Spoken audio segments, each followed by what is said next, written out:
अष्टावक्र भ्रम की संभावना को पूरी तरह दूर करने के लिए वे सागर प्रकार समुद्र की लहर को अलग नहीं होते। उसी प्रकार भीतर भी तत्व के एक ही रूप है। वे कहते हैं सर्वोच्च शाश्वत ही है, आत्मा सत्ता ही सर्वोच्च शाश्वत है। तब यह भी स्पष्ट हो जाता कि संसार से वैराग्य रखना निरर्थक है। इसे त्यागने की जरूरत है, न अपनाने की और न ही इसमें विलीन होने की।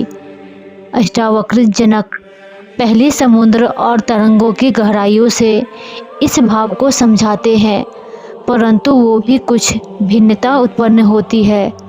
जैसे लहरें समुद्र से अलग होकर उसमें लय हो सकती है, इसलिए जनक आगे सीपी और चांदी के दृष्टांत से अधिक दृष्टा लाते हैं। वे कहते हैं मैं आत्मा उस सीपी की तरह सरल हूँ जो सत्य है, सुखद है। इस संसार उस चांदी पर पड़ी परत की मृगा के समान है, मात्र एक भांति, मात्र एक भ्रम। जिस प्रकार समुद्र लहर अलग नहीं होते, उसी प्रकार भीतर भी तत्व के एक ही रूप है। आत्मा का कोई आरंभ नहीं, कोई अंत नहीं। उसे न विधि से पाया जा सकता है, न छोड़ा जा सकता है।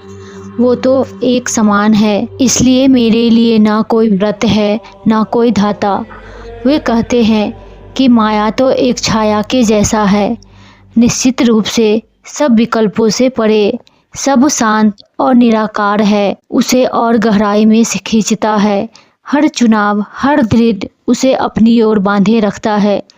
लेकिन जैसे ही वो इस भूल भुलैया से बाहर निकल आता, वह इस द्वैध से परे चला जाता है, जहाँ ना कोई अच्छा होता, ना कोई बुरा, बस एक शांत साक्षी अवस्था।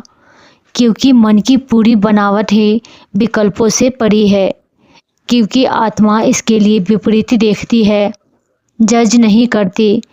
जब एक साधक जान लेते हैं कि सारे विकल्प भ्रम है, तो उन्हें मुक्ति की यात्रा शुरू होती है।